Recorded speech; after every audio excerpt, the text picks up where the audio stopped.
Good morning, kids. How are you all? I hope you all are great. I am also great. So, today in English class, we will learn new words with IT sound words.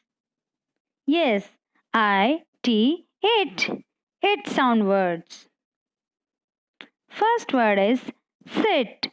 S-I-T. Sit. It. Sit. The boy is sitting on the chair. Next word is hit. H-I-T. Hit. The boy is hitting a ball. Yes, this word is fit. F-I-T. Fit. For it to fit. The girl is doing exercise to keep herself fit. This word is lit. L-I-T. Lit.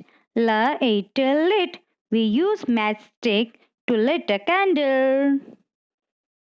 Pit. Yes. P-I-T. Pit. Yes.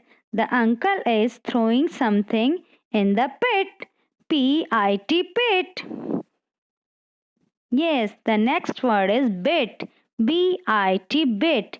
Bit means little amount. Thank you, kids. I hope you learned new words with IT sound words. So revise all the words.